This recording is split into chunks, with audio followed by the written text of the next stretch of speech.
Всем привет, друзья, с вами Аледжо, и сегодня я хочу поиграть с легендарной вариацией голема, с которой когда-то очень давно я установил свой персональный рекорд. Заодно и проверим, насколько она актуальна в нынешнем мете.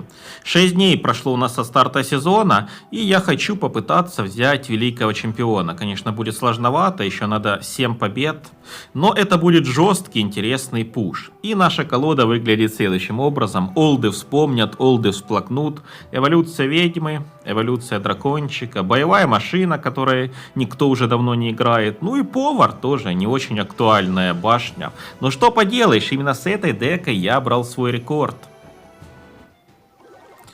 Так, поехали. Хочу сегодня по максимуму проностальгировать. Ничего в этой деке не стал менять. Хотя, понятное дело, что и повара можно заменить на стандартную вышку.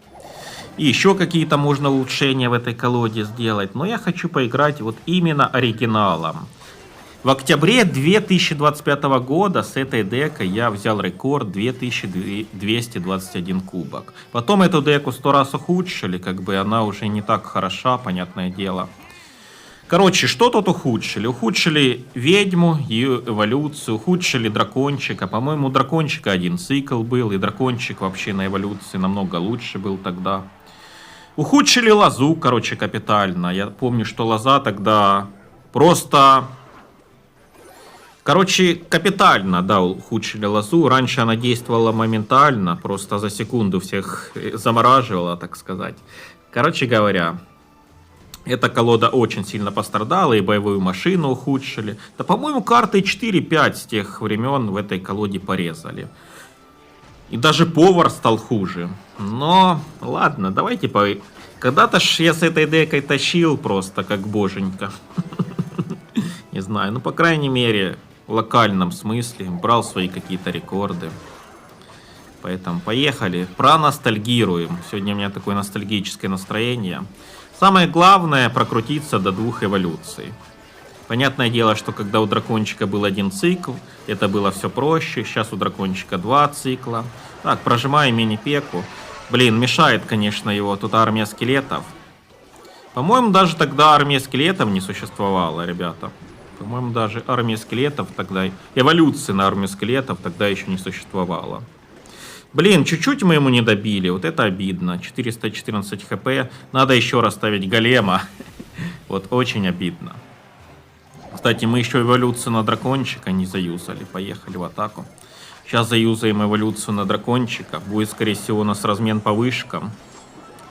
Но желательно на эволюцию армии скелетиков просто кидать лозу. Вот желательно просто кидать лозу. Так, убили мы гиг-скелета. Голем все-таки там доходит. Вышку ему сносим. Интересный поединок. И чем мне нравилась эта колода? Тем, что с ней всегда были просто какие-то безумные зарубы. Вот с этой колодой. 3-2 счет был часто. Просто огромное количество всегда было снесенных вышек. Не было никакой нудьги на 1-0. Ну и вообще тогда я просто огромное удовольствие от Clash Royale получал. Сейчас как-то помешан на просмотрах. Сейчас я как-то иногда и бездушные ролики выпускаю. Но тогда вот просто кайфовал от самого процесса, и даже просмотры не были. Какой-то такой пик был Clash Royale для меня. Еще один пик. Так, идем в атаку. Идем в атаку. Надо его продавить. Ведьму нашу уничтожает, к сожалению. Я даже и не запомнил, какая у него там атакующая карта. По-моему, у него... Не знаю, что-то кажется, что у него Кургика. Кургика то вроде бы там и нету в этой колоде. Чем он атаковал, напомните мне, этот соперник? Или у него вообще атакующей карты даже нету? Понятное дело, что желательно прокрутиться до эволюции. Вот так вот давайте армию скелетов просто вот так вот уничтожим, да и все. Вот лоза просто идеально контрит эту эволюцию на армию скелетиков. Так, ставим боевую машину, сейчас его будем продавливать. Поехали. Первый поединок. А, у него кладбище. А каким боком у тебя кладбище оказалось? Он что, его впервые выпустил сегодня или что? Я что-то и не понимал, что у него кладбище. Так, ладно, ставим голема, поехали. Ставим боевую машину. дракончика. Вот 2 эволюции. Сейчас мы его должны просто разносить. Давайте еще тут мини-пеку подкинем. Дикая заруба у нас пошла. Так, лоза. Прожимаем. Так, мини-пеку. Хотел прожать. Ну ладно, ребята, это победа. Ну, блин, прикольный первый поединок.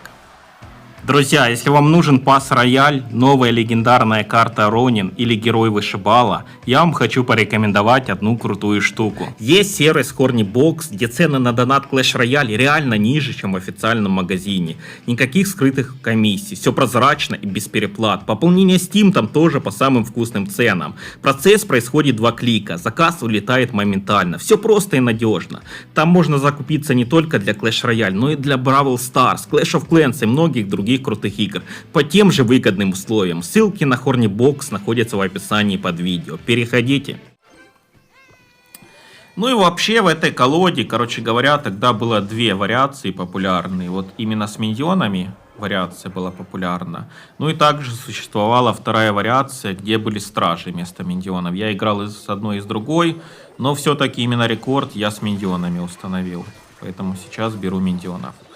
Ну, вообще, сюда даже можно мини-генераторы взять, я думаю, вместо миньончиков. Я думаю, что даже будет и не хуже. Ну, короче говоря, классная дека. Жалко, что ее так порезали. Понятное дело, что уже не так она хорошо, как в те времена. Но сегодня будем ностальгировать, и даже пофиг, если будут просмотры маленькие. Просто ностальгируем, просто наслаждаемся Clash Royale, крутимся до 2 эволюций. Ну, без эволюции атаковать тут нету смысла. Просто нам нужно... Давайте вот такую лозу скинем. Понятное дело, что когда идет голем и сзади 2 эволюции, на ведьму и на дракончика, это, конечно, намного мощнее атака, чем ты просто атакуешь без всяких эволюций. Сейчас уже можно ставить голема.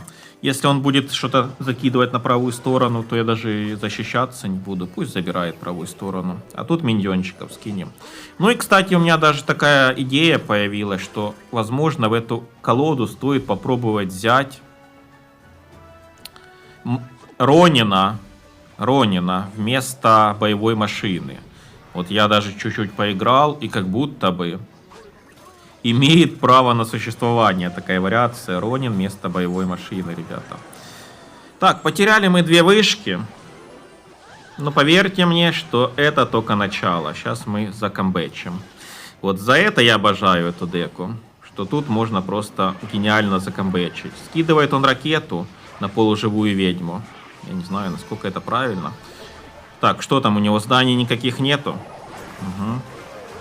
Ну, если у тебя, братан, здания нету, то сейчас будет, скорее всего, 3. Так, прожимаем мини-пеку. Сейчас будет у нас просто гениальный камбэк. Смотрите, какая у него паника, я в шоке. Ну, добейте его. Все, блин, ребята, ну вот так вот действует эта колода, я в шоке. Зачем я с другими вариациями голема играю, если тут все так прекрасно?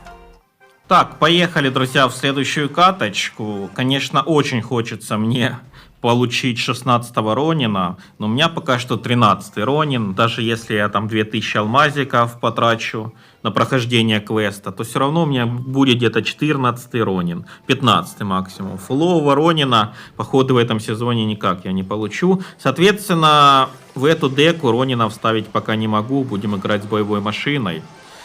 Но боевая машина, на удивление, оказалась не такой плохой, как я предполагал. Я думал, что это вообще полная дрянь, которая не актуальна. Ну, смотрите, она и палача вот сейчас практически убила. И, кстати, герой мини-пека тоже не такой плохой. Я его просто списал со счетов, героя мини-пеку. Но как будто бы он тоже часто до вышки доходит. Там прожимаешь уровни, накидывая там пару уровней мини-пеки. И, короче говоря, она может даже вышки сносить. Так, ну геройская мини-пека в связке с лозой творит просто чудеса. До сих пор. А вот раньше, когда лоза была, до ухудшения была лоза, там вообще геройская мини-пека такое могло сделать. Так, идем в атаку. Давайте тут поставим боевую машину. Попытаемся его как-то пропушить. Ну, сложно будет много урона нанести. Но пытаемся что-то сделать. Давайте прожимаем тут лозу. Надо добить сейчас палача хотя бы. Так, молодец, добиваем палача. Смотрите, боевая машина здесь зарешала немножко так. Так, тут поставим мини-пеку. Надо нам до эволюции дракончика, ребята, прокрутиться. Потому что в этот раз пока что это не получается у нас. Так. Возможно, мини-пеку прожмем. Нет смысла прожимать мини-пеку. Ну, до эволюции дракончика прокрутились с горем пополам. Возможно, сейчас у нас размен по вышкам будет. Самое главное, чтобы он не кидал вот так вот свою ракету на ведьму. Когда он скинет ракету на ведьму, гляньте, что он сделал. Браво, я тебе аплодирую. А почему я думал, что дракончика вот так вот на главное здание перетащить практически невозможно? Скажите мне, почему я думал? Я тоже его много раз перетаскивал на главное здание дракончика. И никогда не получалось. А тут это получилось, странно. Так, ну идем в атаку, ребята. Ну, конечно, меня соперник удивил. Молодец. Так, убейте, пожалуйста, палача. Ну, блин. Скорее всего, здесь поражение будет. Первое поражение на сегодня. Но классно он перетащил на главное здание, блин, дракончика. Вот это да. Я в шоке. Вот сколько раз пробовал этот трюк, все равно дракончик на боковую вышку стреляет. Ладно, поехали в следующую каточку. Но вы видите, все равно. Но тут была моя ошибка. Понятное дело. Не надо вот так вот ставить голема. Не надо ставить голема без эволюции. Я что-то так его поставил по инерции. Потому что я привык сейчас другими вариациями голема ставить. Играть. А там голема можно ставить в любой момент. А тут нет, ребята, все. Хватит бред такой делать. Опять же говорю, в этой колоде нельзя ставить голема, пока вы до эволюции не прокрутились. Так, боевая машина уничтожает одну разбойницу. Все, теперь я эту ошибку больше не допущу. Так, это мортира против нас попадается. Метовая вариация. Неприятная дека, что говорить неприятная. Давайте тут поставим мини-пеку. Понятное дело, что мы, возможно, даже сейчас вышку потеряем. Но, ладно. Так. Тут давайте скинем лозу. Все, сейчас прокрутимся до эволюции дракончика. И будем атаковать. Все. Примерно где-то за минуту 20, за минуту 30 можно уже голема ставить до конца поединка. За минуту 20 ставить голема — это просто идеальный вариант.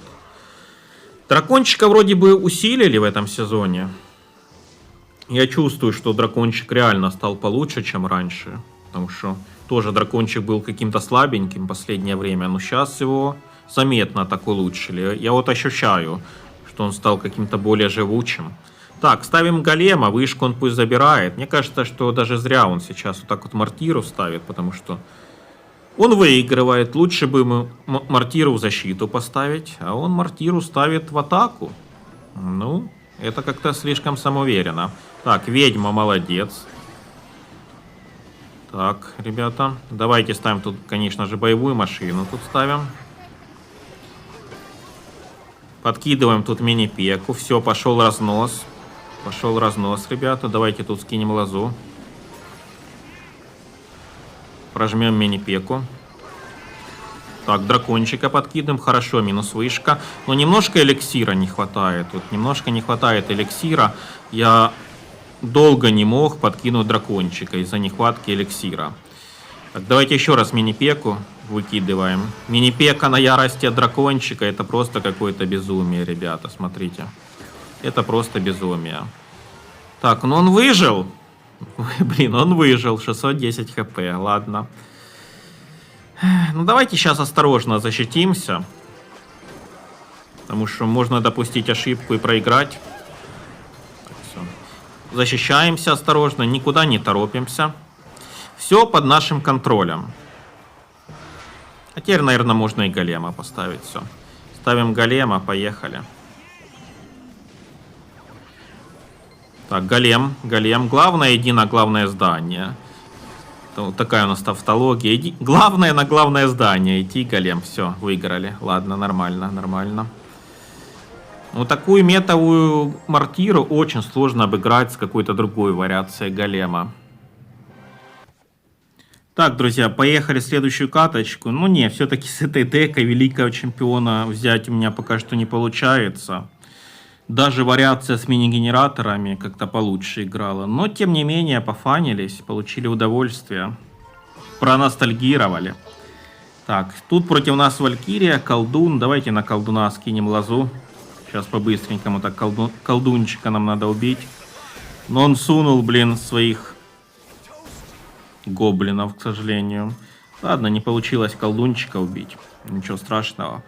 Сейчас мы быстренько прокрутимся до эволюции и будем ставить голема.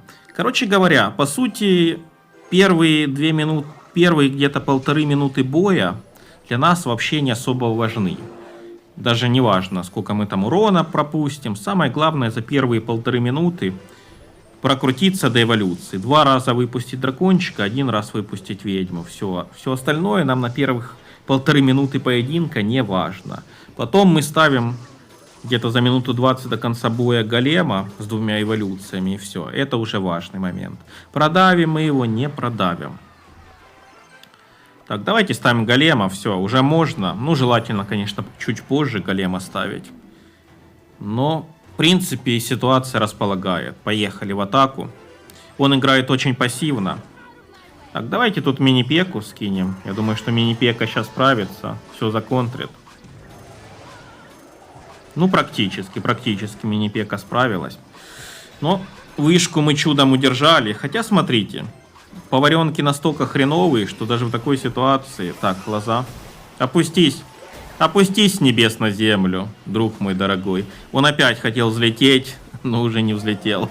Мы его опустили с небес на землю. Так, жалко, что, конечно, колдуна мы не добили. Сейчас еще одну атаку проведем. Давайте ставим голема. Теперь будем по левой стороне атаковать. Ему надо еще как-то 389 хп добивать. Но у него молния, кстати. Кстати, смотрите прикол. Пека хотела по левой стороне пойти, а потом передумала и по правой пошла. Мы заставили Пеку перейти на другую сторону. Так, он от безвыходности кидает молнию невыгодную. Ему было бы выгодно скинуть молнию на нашу ведьму. Так, тут давайте скинем мини-пеку. Ну, вышку мы тут все равно потеряли, но, ребята, сейчас мы его на 3 вынесем. Так, давайте тут скидываем лозу, прожимаем мини-пеку. Ой-ой-ой, какой пошел разнос. Класс, ребята, класс.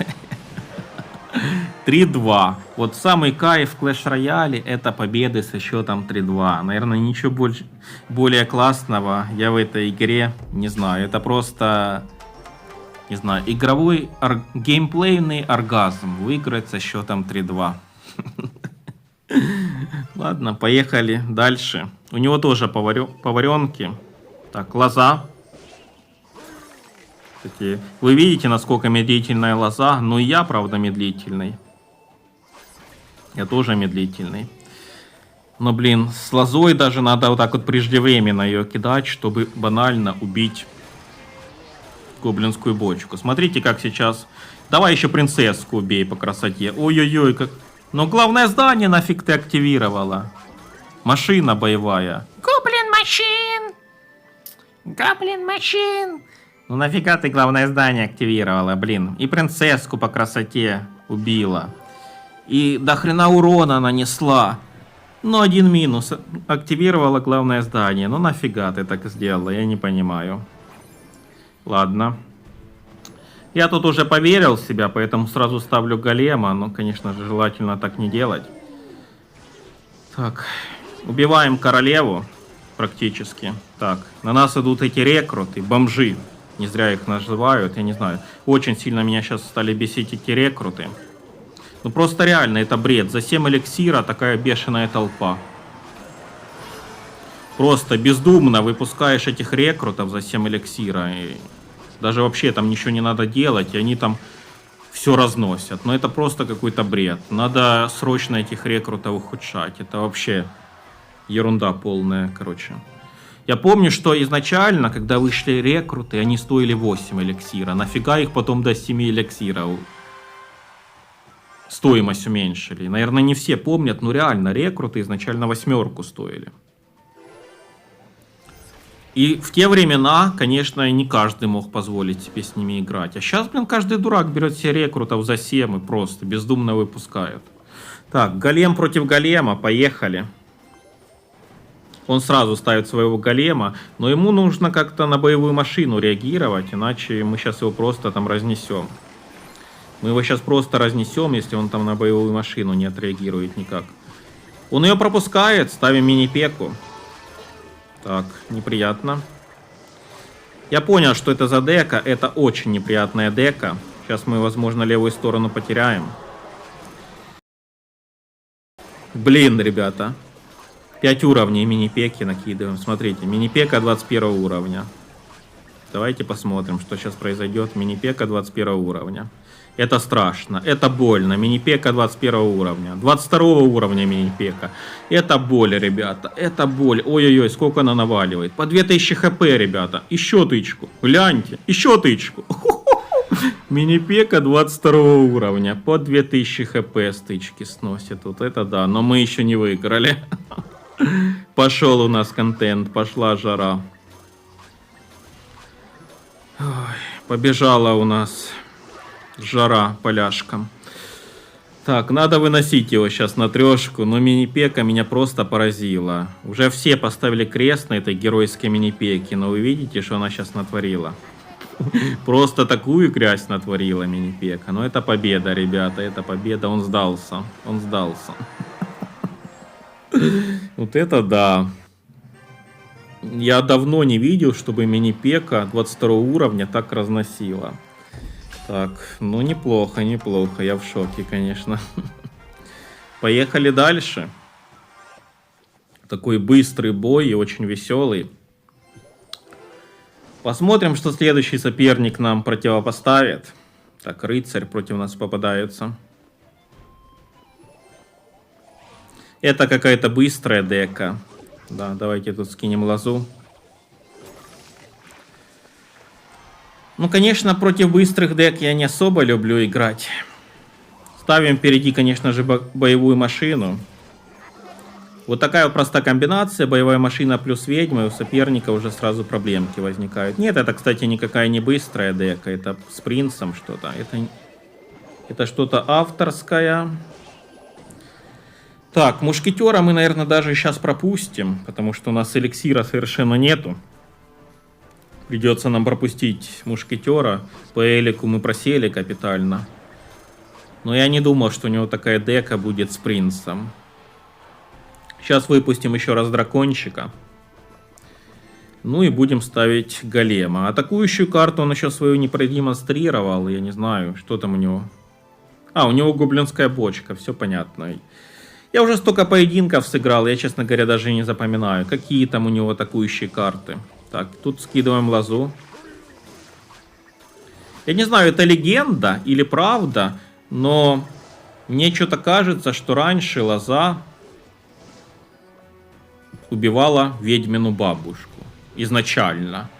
То ли это правда, то ли это легенда, не знаю. Но как будто бы было такое изначально, когда лоза мега мощная вышла. Так, отдаем мы ему вышку, все делаем по классике. Вышку отдаем в такой ситуации. Вот именно так я и играл, когда установил свой рекорд. Именно так вот, авантюрно, отдавал вышки. Так, тут дракончик. Поехали. Сейчас будет мега разнос. Сейчас будет просто жесть, ребята. Так, нам нужна боевая машина, либо мини-пека. Давайте мини-пеку подкидываем. Тут бочку подкидываем. Поехали. Тут боевую машину подкидываем. Сейчас еще раз сделаем мини-пеку какого-то там 20 уровня. И просто его размажем в щепки. А ну. Мини-пека, какого ты уровня? 20-го. Ну, 20-й пойдет. Но лучше 22-й. Все. Разнесли его нафиг в щепки. Разнесли его в хлам. Все. Колода реально начала работать. Я один период подумал, что эта дека не работает, что надо там какие-то в ней замены делать. Но сейчас вы видите, какой у нас винстрик. Просто всех в щепки разносим. Просто в хлам. И все благодаря тому, что мы пожертвовали вышку. Так, поставил он сборщик эликсира, вот это, конечно, неприятно. Давайте ставить голема. Какой у нас может быть ответ на сборщик эликсира? Только ставить голема. У нас нету никаких тяжелых заклинаний. Все, просто ставим голема. Идем в атаку. Так, 3 мушкетера. Он их ставит по одному флангу. Вот сейчас нам нужна боевая машина, чтобы 3 мушкетеров размотать. Ставься, ставься, ставься. Он еще монахов сунул. Не знаю, тут что, ракеты от боевой машины будут обратно лететь? Да, ребята, походу да. Ракеты с боевой машины летят обратно. Смотрите, боевая машина 3 мушкетеров размотала. Размотай его нафиг. Есть. Что творит боевая машина? Почему ее все забарковали? Да блин, вот это прикол. Просто его разнесли. Паника у парня. Продолжаем его добивать. Тут и 3, возможно. Не, ну 3, конечно, не будет, но смотрите, как ему больно. Ой-ой-ой, как ему больно. Вот такое вот наказание за сборщик эликсира. Все. Просто мега жесткое наказание. Тебе нужен такой ценой сборщик эликсира, братан? Вот теперь скажи. А, ты опять его ставишь? Молодец. Высокая цена за сборщик. Поехали. Еще раз идет у нас голем 17 уровня. Еще раз ведьма. Не, ну тут еще рано радоваться. Тут еще все возможно. Тут еще можно слить. Так, давайте ставим боевую машину. Наверное, желательно тут лозу скинуть. Потому что хотят оклематься его мушкетеры, блин. Сейчас еще чуть-чуть и мушкетеры оклемаются. Надо их добивать срочно. Все. Мушкетеров еле добили. Так, у него еще одни мушкетеры. Ну, смотрите, какой настырный пацан. Так, нам нужна, наверное, лоза тут. Скидываем лозу. Скидываем бочку. Блин, ну он мега настырный, конечно. Смотрите, какие они, блин, живучие. Ой-ой-ой. А чё они такие живучие? Ну это что-то вообще невероятное, ребята. Это что-то просто невероятное. Почему мушкетеры такие живучие? Ну ты мне не оставляешь выбора, братан. Сейчас я буду тебя на 3 выносить. Ты мне просто не оставил выбора. Он идет на 3. Он идет тоже в атаку. Голем, доходи. Блин, что за поединок, скажите мне. Что это за поединок? 797 хп. Я в шоке. Сейчас он опять хочет своих мушкетеров с центра поставить. Не? Я думал, мушкетеров с центра.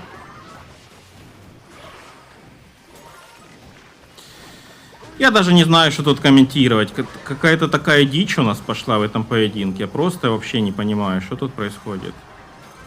Что это было, ребята? Что это было, скажите мне. Просто без комментариев. Так, друзья, поехали в следующую каточку. Но вот что я заметил по этим поединкам. То, что мне как будто бы эликсира тупо не хватает, чтобы провести полноценную атаку. Вот я ставлю голема, кидаю сзади ведьму. И бывает, у меня тупо нету эликсира даже на дракончика. Я не знаю, вот раньше как будто бы в этой колоде мне всегда эликсира хватало на полноценную атаку. Почему так?